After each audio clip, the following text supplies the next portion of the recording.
The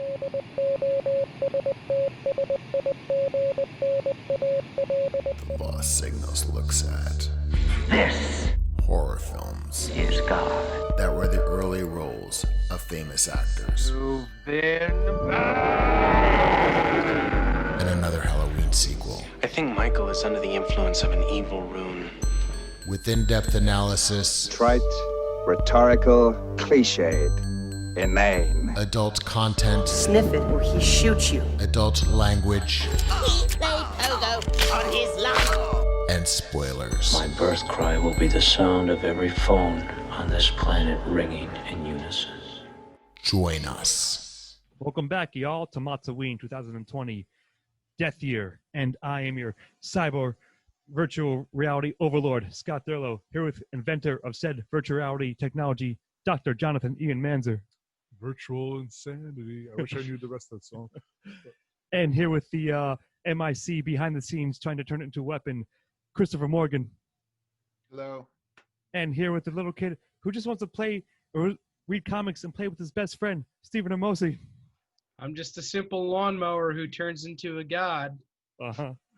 And based on that, you may have gathered for this year, my selection for starring horror movies that sort of not catapulted, but starring earlier or bigger roles is Lawnmower Man from 1992, which in fact stars Pierce Brosnan as the titular doctor, and also Jeff Faley, who has been in Lost and a couple other things.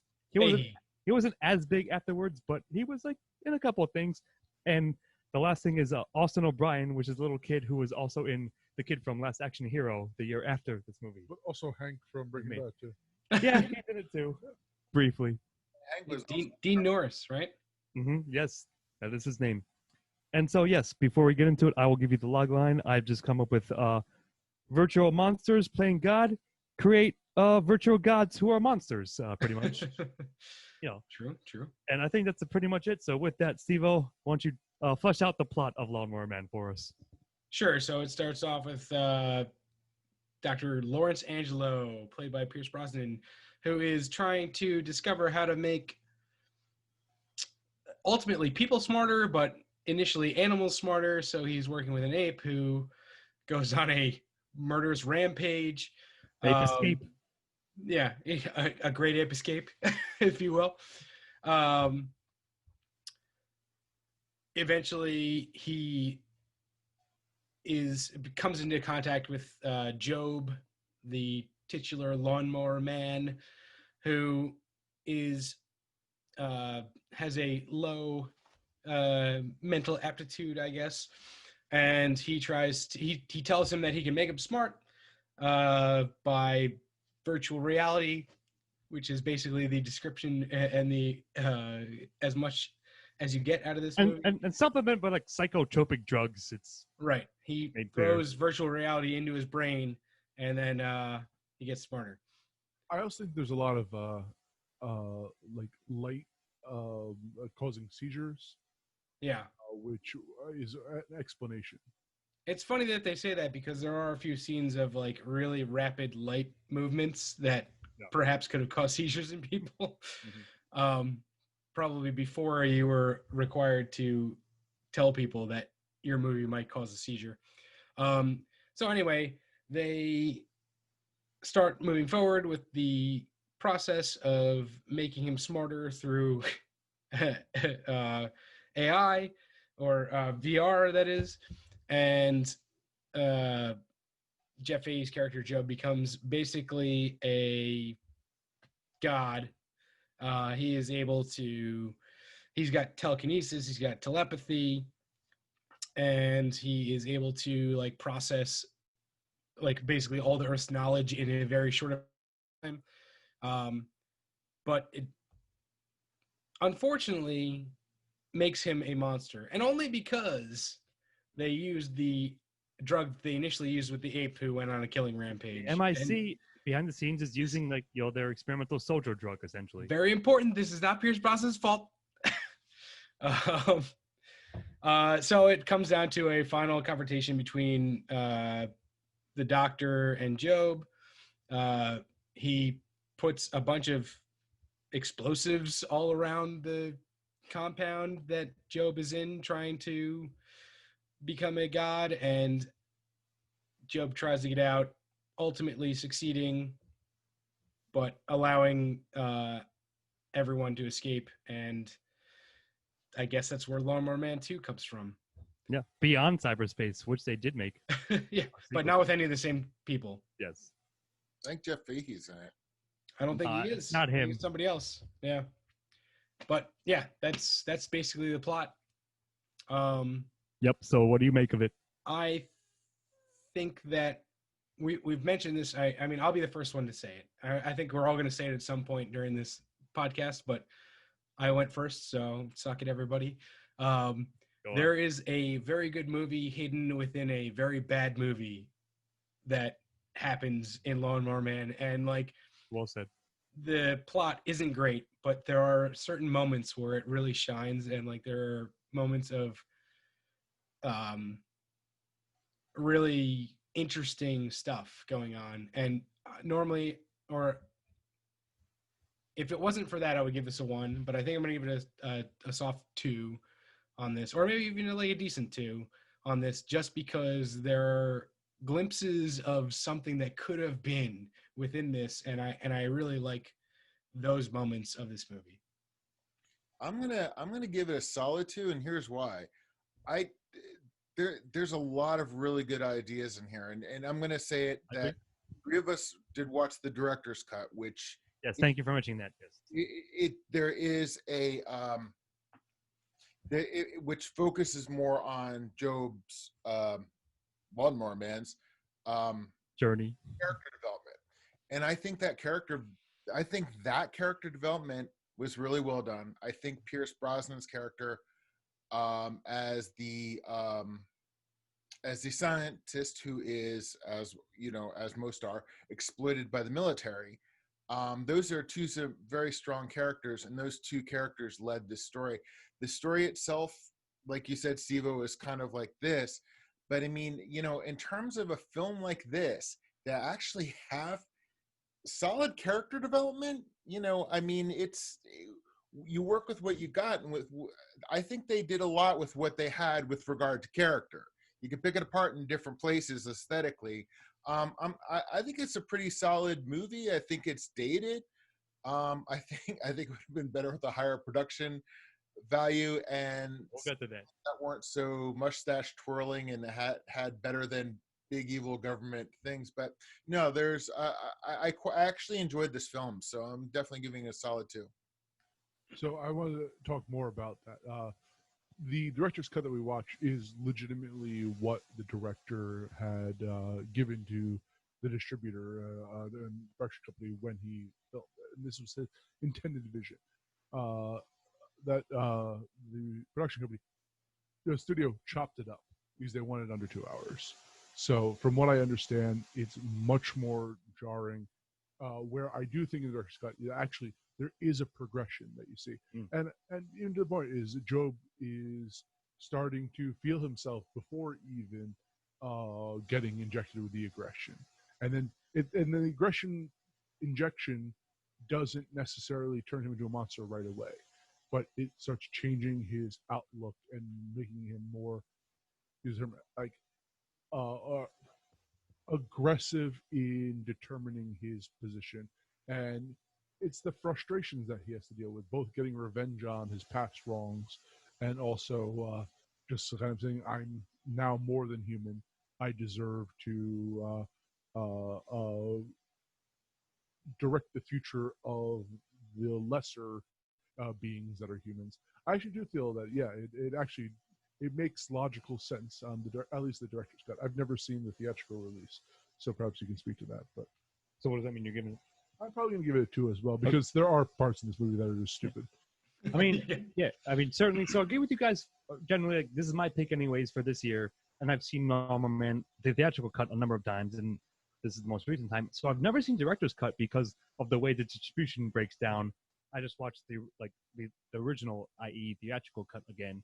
And yes, I agree, like somewhere buried, like there's a kernel potential of like a pretty good to solid, like sci-fi-ish horror psychological thriller movie buried here. But I think even even so, like I've always been generally entertained by it. Like it's mildly watchable, and I'm gonna give it like this. Chris and I have been doing this recently. I'm gonna give it a 1.75 really to plot, which rounds up to a 2. Like it's just over the line.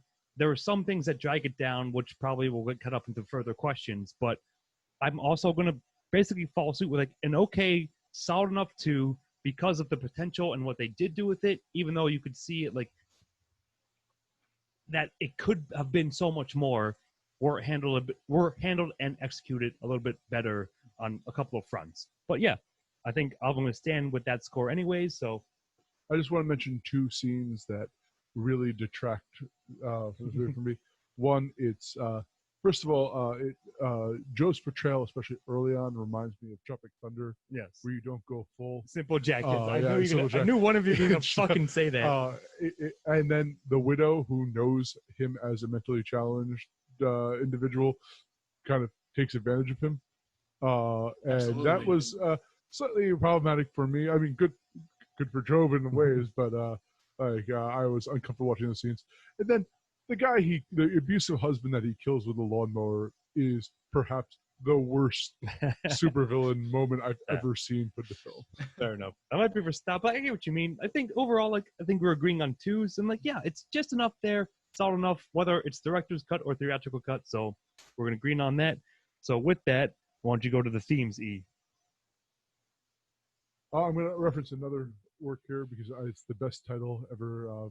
Frankenstein's Monsters, Monster Frankenstein. Yes. Yeah, it's the best. This is a child of the Frankenstein mythos. Certainly. Updated for the moment, which was VR and emerging technology. If this movie was made today, Job would not have VR. It would be an AI program that gains sentience. Like Ex Machina, which is 10,000 times better than this. Ex Machina, is a descendant of this. No. It's the same type of movie. It's playing upon both fears of the future of technology, and I think it does a decent job at exploiting that. But to a personal level, is that Pierce Brosnan's character, Dr. Angelo, I think, actually has one of the most real, from my experience, most realistic experiences as an academic in a world of corporate, in the corporate world. Like all of his complaints are accurate to friends of mine who are dealing with that. So overall, like this is steeped in kind of a tradition, and I think it handles it well. Yeah, I mean, I don't know much about it. I genuinely like. It's always obviously to me been a Frankenstein's-ish sort of like, you know, lineage tale, if you will, and more to the novel than the portrayals on the movies. And like, yeah, so at the time in 1992, like, oh, VR is like, you know, unexplored upcoming technology, and so sort of into this day. But they're like, let's use that as a framework to explore a tale such as this. And the point about Dr. Angelo and like his tribulations, I'll get to. I think we'll go to antagonists, but it's not just VR; it's actually networks and the internet in general. Exactly. Is that like, oh, we're all computers are connected? What if a godlike creature got into our internet? And took over. Yeah. And then what? Right. Yeah, but I still think it's, again, even if it's like not the most well designed one you've ever seen, I still think it is contained in the film and it works well enough. Like that, the theme of that at least shows through. And there's a couple of smaller, like maybe more tangential things attached to it, but it all works for me for a 1. So what do you guys think? I mean, I think in terms of the themes, it does a solid job of what it's trying to do. And I think this might be one of the more, if not the most, impressive parts of the movie is like they do, like, especially what you said, Ian, like Dr. Angelo's dealing with like the governmental bureaucracy of like trying to take over his work and like trying to use it for militaristic means and just like keeping things from him about his own work that he clearly knows the most about is a really great like incidental theme, I guess, to this. And there's the, you know, there's the theme of like, oh, what's the scariest thing that could happen with new technology? And you've seen this over and over and over again, like a bunch of movies, but it always works, and you always kind of like do the new technology with it. Like, you know, Terminator had the same thing with like neural net technology and like, you know, the internet taking over the world basically, and that's kind of what this is. So I think they do a good job with it.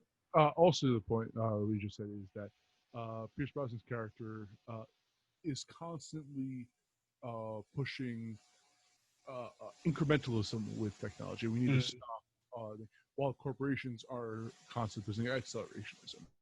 Yeah. So it is Full that stop kind all of, the way in. Yeah, it is that kind of fear of like, no, look, the scientists are saying we should take careful steps with technology while the corporations are the ones pushing it out, or in the military. So yeah, there is that level of like, scientists agree with you, person who's afraid of the future. Yeah. What do you think, Chris? I think that what I like about it is it's not a cautionary tale. It's not a, hey, look at the monsters you can create, the which would have been really easy to fall into at this one. I think going back to the Frankenstein aspect of it, the book, not the portrayals in the movie, is that Job does have, even when he's at his most villainous, has a moral center. He can recognize good versus bad, which shows that, you know, if you want to get a little deeper into it, it's, you know, if you want to like start branching, say this is proto AI, where it's just like, okay, within the machine there can be morality, you know, there's glimmers of morality there. It would have been really interesting if there's actually a movie that was out a couple years later that was not good at all, Johnny Mnemonic, which I think was based on Gibson film, Gibson book. But my whole point is, if they had a futurist like Gibson working on this, I think it could have fleshed it out maybe a little more. I'm not saying him personally. I don't even know if he was alive then. I don't know if he's alive now. What? William Gibson? Yes, he was alive then. And pretty sure he's still alive. I think he wrote a book like 4 years ago. He wasn't alive then, but he is alive now. Yeah. No, but I think the one mistake they made with this film, and they probably, and I'm sure you're going to mention this later, is I do not think they should have used the title, because it was really force fed into you. But I thematically am giving it a 1 because it really, I thought in a lot of ways it was ahead of its time. It did not fall into a lot of traps that most of these films do, and they did give the golem a moral center. So I think this is to insert this here because there's nowhere else to say it. There's a big lawsuit with this film because it was originally a Stephen King. The title was based off Stephen King work, but had almost nothing to do with Stephen King, except they just slapped Stephen King's name on it, which he was not happy with.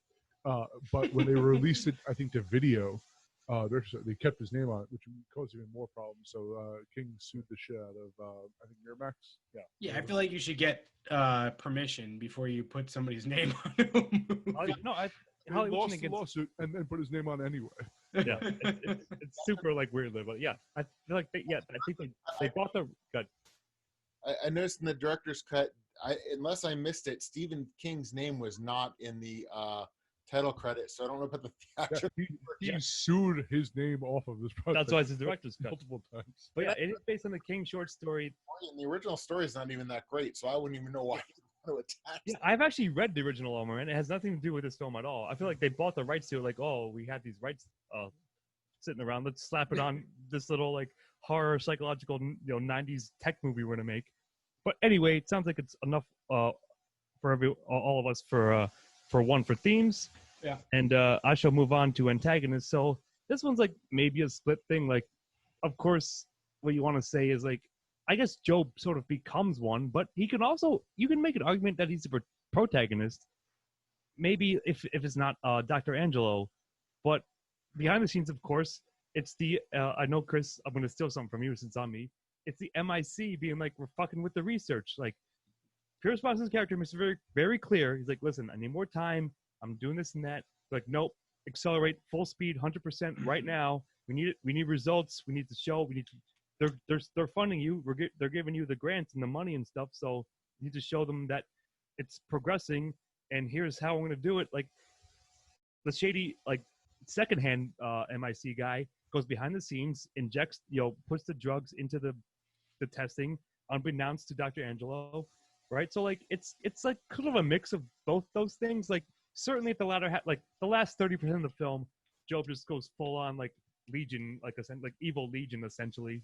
But I think in the at least the director's cut, he's more of a tragic figure. Yeah, but because he's been exploited by even Dr. Angelo, as sympathetic and like as ethical as he may be, his onset, at least his motivation is like he's like, well, I can use this sort of like you said, Steve, not as well mentally acclimated person to further my research, right?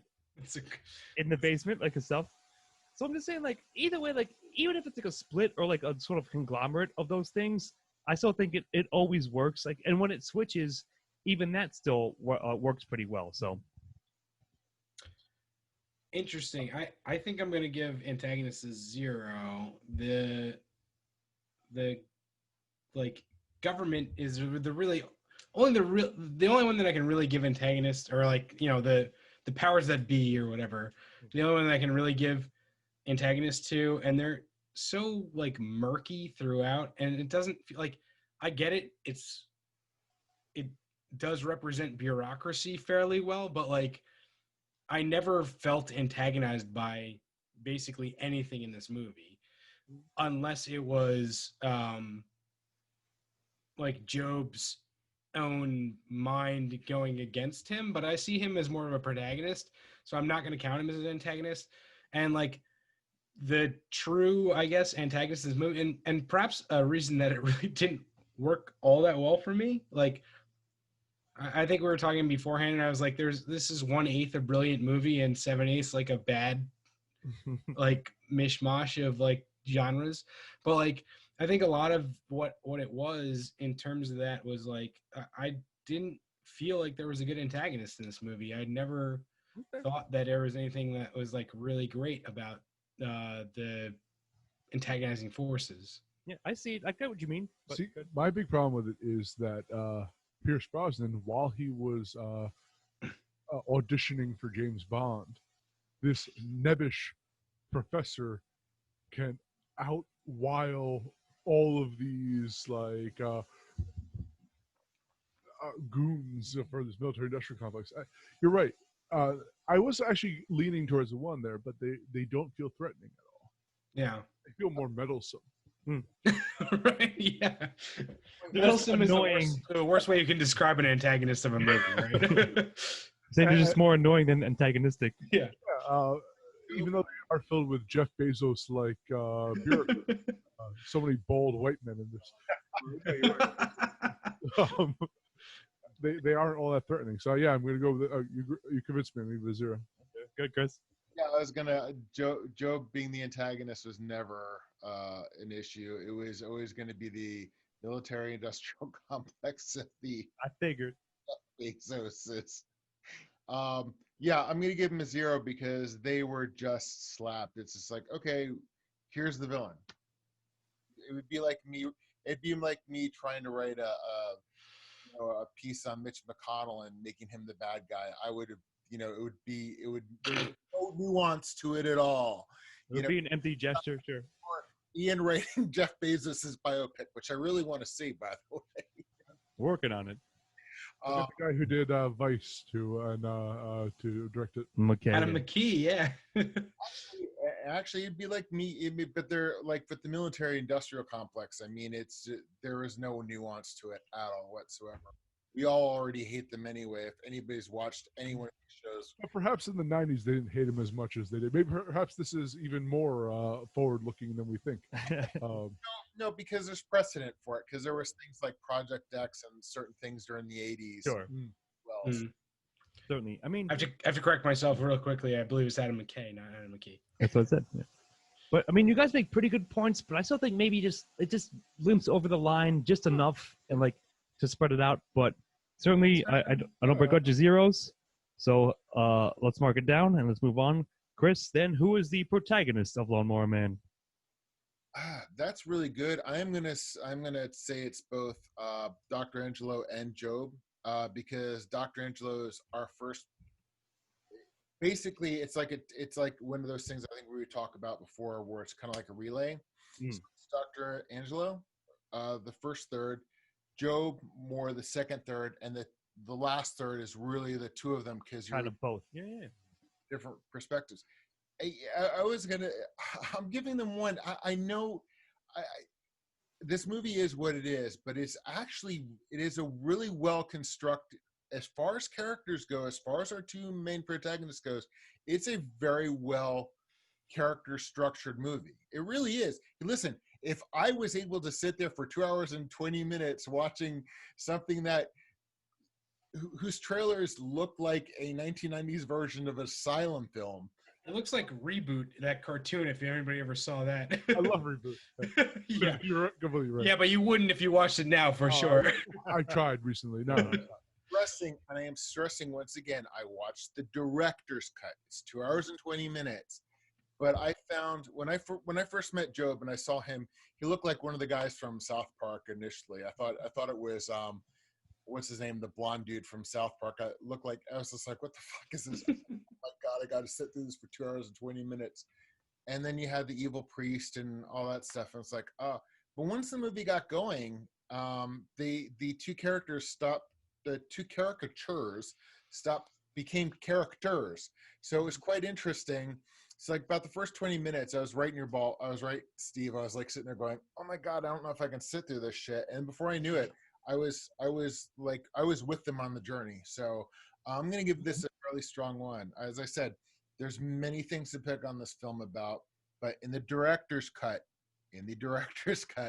the protagonists are well structured. So I'm going to give it a very strong one. Now, up there, so I'll speak again from theatrical cut. Like, I still think that is generally the case. Now, it might be a little bit more truncated. Like, I think the montage, like the sequence of Job turning into like this like monstrous VR god, like, is a bit abrupt, certainly, but it still works. Like, the motivations and like the explanations are like, again, at least structurally there at the core. Now, it might be more fleshed out clearly, as you guys were saying, but I do like your point, Chris. I do also mostly agree that, of course, we start off with Dr. Angelo. It's like we get it through his eyes. And then I think once he decides to start doing the experiments and like work with Job, like with, in theory, the best of intentions, he's not, and he gets betrayed by the MIC behind the scenes, as we said. So I think it does the relay thing, the relay description you said, I think kind of works. And then they, of course, have a big duel at the end. But I think I'll give them like close to 50-50 credit, more or less. I think both actors did a good job. And for what you get from the stories, I think there's enough there to get you invested in it. So, and enough for me to give them a 1. Yeah, I agree. I think that that both of them are protagonists, and of everything in this film, they're certainly the best part of it. And like that said, I think that there's actually an interesting dynamic, and of all the characters in this film, they are the ones that have the most chemistry, I think. I would agree. Yeah, good call. I think that there's an interesting dynamic that happens between the two of them as they're meeting each other over and over again, kind of for the first time, because as Job gets like smarter and smarter, he's like developing as a person he's developing into a new person, like kind of almost every time that that Dr. Angelo meets him, like there's an interesting dynamic there. I think that it's well done in terms of that. And I think that dynamic between the two of them is honestly the only reason that I kind of somewhat enjoyed this movie, despite the fact that I think it's pretty bad. So like, yeah, I'll give them full credit and I'll give them a 1. I actually specifically like their relationship when Angelo recognizes that Job is something smarter than him. And the uncertainty that Pierce Brosnan plays with that. So overall, yeah, Frankenstein and Frankenstein's monster, it works. It's actually a little bit more in depth than their traditional roles. So yeah, I'll have to give it a 1. Yeah. All right. Looks like we're all agreeing upon that. Monster Frankenstein. Yep. Angelo's monster, Joe's monster. Anyway, so let's move on to secondary characters. That'll be you, Steve-O. One's a little here. This is going to be interesting. I don't think that there's many good secondary characters. In fact, I think there are a couple that are fairly cringeworthy. Actually, it's not going to be that interesting. I think that's pretty much it. I'm not sure that there are any supporting characters that I'm really going to like point to and be like, oh, this is a reason that this movie deserves a 1 for supporting. And often I would try to at least find some character, even if I was going to give it a 0, find some character who I really enjoyed. But most everybody was either like window dressing or kind of poorly developed. And I don't know. I'm trying to think of anybody that could possibly pull us out of the depths, but I'm not coming up with much. So go ahead, Scott.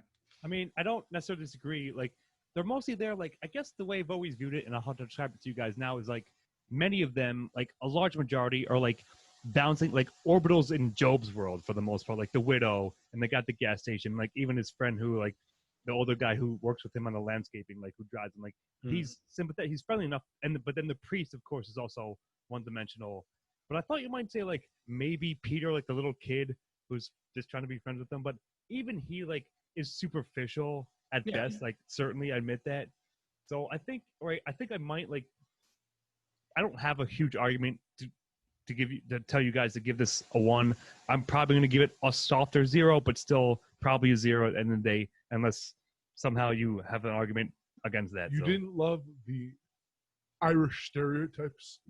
No. Incredibly, like I did this not. is the second movie that we've done so far for MOTS-O-Ween, which had terrible Irish stereotypes. Yeah, that is unfortunate, but I don't know what to tell you. I don't control that, but it is there, yes.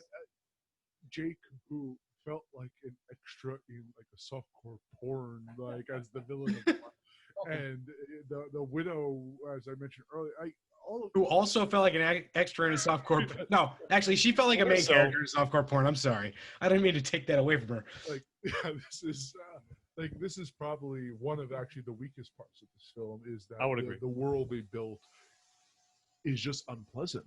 When it comes to characters, it's populated by one-dimensional characters. And I think that's the problem. And many of them are just strictly unpleasant people with no substance to them besides being shit. I mean, they're all plot devices because they're either to show Job's or Job's empathy. But I think it does come down to the point where like none of them are developed. And the ones that are developed are just exactly what you'd expect. And then I forgot about the Irish stereotype. I blocked that from my mind. Here's a one I want to talk.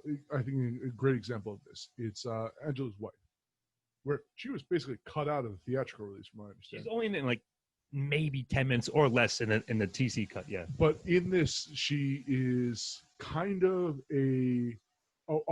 depicted as a woman who doesn't understand Dr. Angela's brilliance, and then she's turned into a Stepford wife. And I actually think if she had good character development beforehand, that's an interesting. Would have been interesting, but it's a unfortunate fate for her in this one. So I think it's a perfect example of why I'm giving it a 0. That's certainly fair, and it sounds like we're all doing that, and I think that's probably the right score. So we're going to go move on to dialogue, and that will be you, E. Yeah. There's one good line in this. Mm-hmm. Beyond that, actually, no, I'm going to tell you that. Pierce Brosnan does a decent job. When he's monologuing or he's a good actor. His thoughts to his computer. Yeah, I was actually fairly interested in. This actually goes to the secondary characters as well.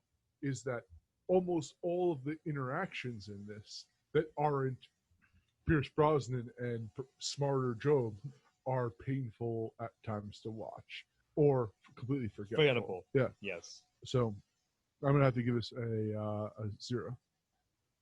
I would also, I mean, I completely agree with all of that. And I would also say that like some of the early Job stuff is like played up to the point of being cringeworthy.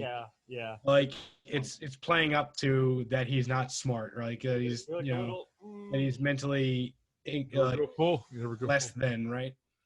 And it's exactly. It's I don't know. I can't give dialogue in good Conscience of One. There are some interesting interactions, as you said, towards the end of the movie, and there are some interesting parts of like Pierce Brosnan or Dr. Angelo doing his own monologuing, you know.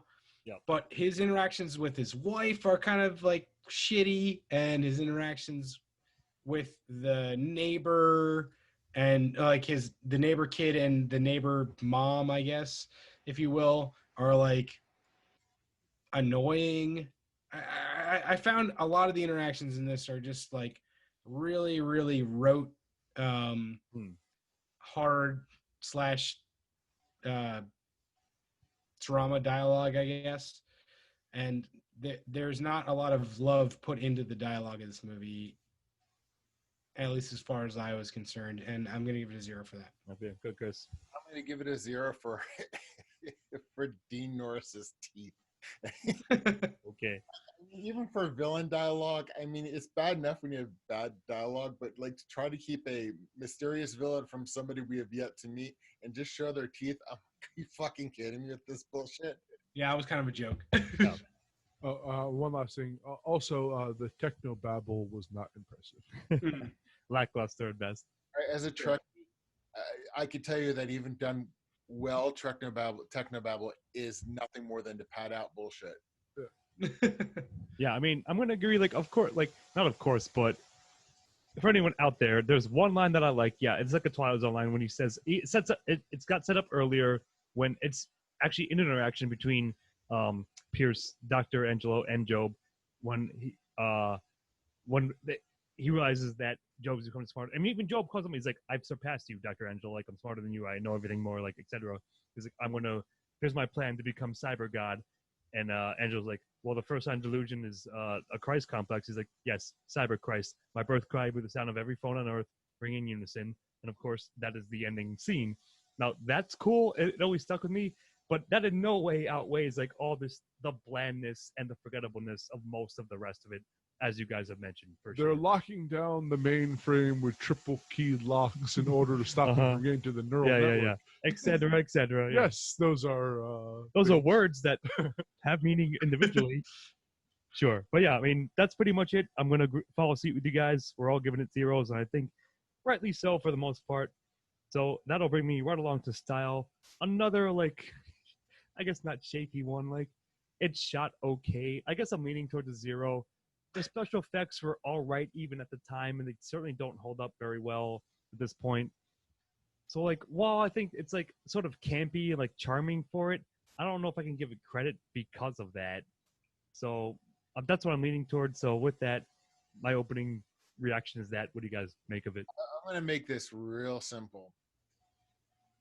It had a 1980s aesthetic, which is kind of like, you kind of look away. But I have to be quite honest with you. Even though the CGI was dated, I'm going to give it, credit for being. I mean, I'm not holding against technology that was not available for somebody that was an ILM at the time. But also the computer rooms and like the light up the Tron suit. Yeah, the Tron suit, which as somebody who's a fan of Legacy. I know that the batteries were really short when they did that. So I'm sitting here going, well, how did they do that? So I'm actually going to give this a 1 because when it came to the futurism stuff, I thought they had some really interesting ideas going there. And I thought they executed them well. And even the home VR basement, I thought that was done very cleverly. So again, that niche in this film is enough for me to give it a 1. I'm glad you brought up Tron, Chris, because Tron came out 10 years before this movie, and it looked a lot better. Tron Legacy had the lining in it that glowed. And I'm not talking about Tron Legacy. I'm talking about Tron. The original one. 1982 Tron came out 10 years before this movie, and I prefer that version of cyberspace to this version of cyberspace any fucking day. All right. This looked like absolute garbage anytime they were in cyberspace. Now, I will grant you that I did like their like little basement VR setup, and I we'll give some amount of credit to their like lab setup, even though that's fucking nonsense. The fucking gyroscope that they put them in. I mean, it looks cool, looks impressive, even though it doesn't make any sense. I actually like the bed that he put him on with the thing better than that, because that's more realistic. But the virtual reality graphics that they tried to do, when I said that it looked like Reboot, the cartoon, that was not good. and Gabriel comparison. And it does look like that. It looks like a really shitty Saturday morning cartoon for fucking 7-year-olds. No, it looks like a bad video game from back in the day. It does. It looks like the idea of what they thought the future was going to look like, but using really antiquated graphics instead of doing something like what Tron did, which was using the technology that they had at the time to make something that looked behind it. Tron had Disney behind it. They had the proto ILM behind it. This film is a low budget film. They worked with what they had. I get it. I see. Certainly. I mean, the thing is, you could have done Tron graphics, because there weren't really graphics in Tron so much, with what you had on this movie. I don't think that the VR simulations looked good at all. In fact, they didn't. You can't say that they did. Like, you might say like they did what they could with what they had, but I think that they could have done better with what they had. And regardless of whether they could have or not, they probably shouldn't have attempted it if it looked like complete trash like this movie fucking did. And they should have done something else to do the VR scenes other than doing these terrible computer graphics. Chris, you're going to settle this for me. Was this impressive when it came out? Yeah, I think it was. They used the computer, the CGI in this for like multiple other things, like when they would do like the futurism CGI VHS things where they set to music. A lot of what was in this thing was used in other material. Do you remember a thing called Mind's Eye, Chris? I think it was called that. Like, yes. It had the same like when I was like 10, I watched that shit a lot because it was very similar. So that's what they had. You're saying. See, I the only thing I can say is that Jurassic Park also had a terrible CGI like computer space overlay in order to give a visual to it, and that did have all the money behind it, and it's a little better than what this had. So you know what? If this was impressive for the time, I'm going to give it a 1. If it was asylum films of the time, I would give it a 0. But I'm trusting you here that it was visually impressive at the time. And Scott, thank you for bringing up Mind's Eye, because I actually did have that VHS. Yeah, and I mean, that's the funny thing is, Chris, like, before we move on, like, my last thought is, like, I remember that, like, watching it and, like, reminding me, like, seeing Lawnmower, and like, oh, man, looks just like Mind's Eye, which was cool in 1992 and 3 and so forth, so... I'm actually looking this up right now. Some of the CGI footage from Lawnmower Man was featured in Beyond the Mind's Eye. Yeah. Well, there you go. And one of the things about, we'll do Tron sometime, because that's an actually interesting thing that they did. They shot it in black and white and recolorized it, so it was interesting. Sure. Well, does that change your mind at all, Steve, or are you still sticking with the 0 for this? No. All right. No, I don't think that this is a terrific movie. This isn't a huge budget, but it's a $10 million budget on this movie in 1992, which isn't small. On graphics and Pierce Brosnan. But anyway, I'm going to stick with a 0. Is that 1s for everybody else? Nope, it's split between 0s and 1s. Yep. Okay. And that'll bring us along to recommendations. So, Chris, what do you think of Lawnmower Man? You recommend it in the end? I recommend the director's cut. It is what it is. Do not expect, this isn't, if you listen to the review this far, you know pretty much what to expect. It's the dialogue's pretty bad. The acting is questionable at best. If you're not Pierce Brosnan and you're not Jeff Fahey and you're not Jeffrey, what's his name? Best name ever. Um, Wait, who are you talking about? played the I think he may have been the Irish stereotype. Jeffrey Lewis. He was the partner that worked with he's actually a good actor. Oh yeah. His participation in this probably not the best. Basically, if you're not one of the two protagonists, the acting's pretty fucking awful. But the film's got some good character development. It's got a lot of, looking back on it, it's got a lot of interesting ideas. And I think in a lot of ways this film was ahead of its time and for the budget. And when it came out, I mean, it came out like right before Jurassic Park did, and right after things like Willow and obviously 10 years before Tron. I think it's a really nice little mile marker for the early 90s, and I'd recommend the director's cut. Okay. Good, boys. If I was going to recommend anything, it would be the director's cut. I'm not certain I'm going to recommend it, but I will say this: for as much as I've been shitting on this movie so far, I didn't hate watching it. I had a pretty good time. I watched it with my roommate here, and it was an all right time. Like I said, there were some parts of it that I really, really, really enjoyed, and there were some parts of it that I really, really cringed at, and even that can be its own kind of fun sometimes. But like, I don't know. I'm gonna let me hear what you two have to say. I'm leaning towards a 0 right now, but I could be convinced. I'm gonna go last, Cody. No, I do not recommend it. There's a good movie in here somewhere, and I really hope some time in the future Hollywood takes another shot at this. Or they already have in similar movies, but I think that the blend of the characterization of a Frankenstein's monster that has empathy, that is altered by kind of a shadowy military industrial complex force, and then like there's certain scenes which are great when he's mind controlling people, when he sends out Pierce Brosnan's wife to gun down the military officers. That was a really good scene. When he kills the guy with a fucking lawnmower, terrible scene. There's something in here, and I want them to go back with a bigger budget to create what this movie could have been. But I don't necessarily think that this is a good use of time. All right, interesting. So I don't know if this is going to convince you, Steve-O, but since I mentioned it is my pick, and I still have only seen the theatrical cut, not the director's, but you've told me the differences if you talked it out. I still think, and I'm going to steal something from you, like a little bit, like I said, to rephrase it. It's just weird and entertaining enough to watch at least once.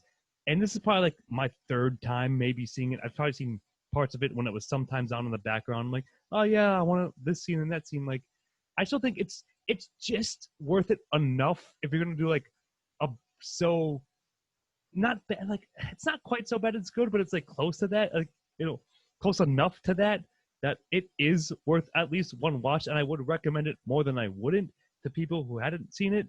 I mean, like, yeah, you know what? If you at least again, theatrical cut is under 2 hours. Like, if you're gonna do a Halloween movie, the highlights are, of course, the interactions, like we said, between Dr. Angelo, between Pierce Brosnan and Jeff Bailey, and has some cool core ideas. Like I said, somewhere in this film is a kernel of a pretty good story, which, yeah, would be cool if they remade it or like somehow rebooted it or whatever. But I'm officially going to come down on a 1 because of those factors, which is maybe a little bit of a bias personally for me because I have always enjoyed it when I was younger and a few times since. So, sure. I've actually been meaning to watch this for a very long time, so I'm glad you picked it and gave me a chance to watch it. Sure. So does that convince you of anything, Steve-O, one way or another? No, I don't think so. I think I'm gonna give it a 0. Fair enough.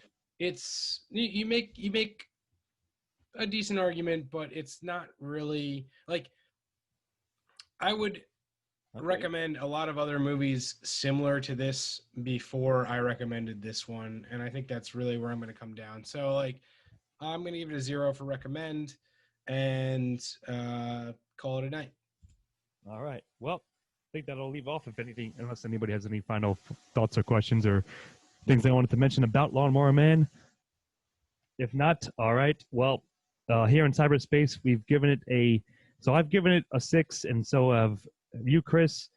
Ian next in line with a 5, and Stephen Amosi, the curmudgeon of cyberspace, with a 4, which leaves us with a 5.25 overall, which I'm pretty sure is exactly what it has in IMDb as well. Like, it's like average-ish enough, like somewhat watchable, but also probably like, you could also skip it and like not missing anything from your horror experience. But yeah, that's where it lies, and I am glad, like you said, Chris, I've been trying to slip this movie in somehow for years in our podcast, and this is the year for MOTS-O-Ween to do that.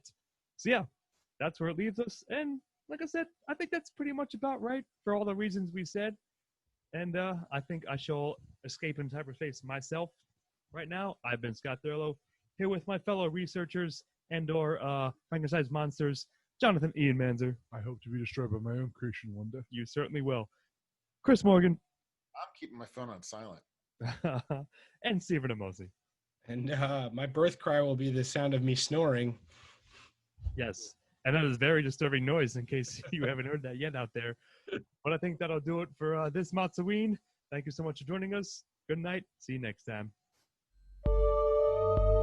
Editing and engineering by Christopher Morgan. Music by Christopher Morgan. Check us out on YouTube and iTunes for the shows, and on Facebook and Twitter for updates.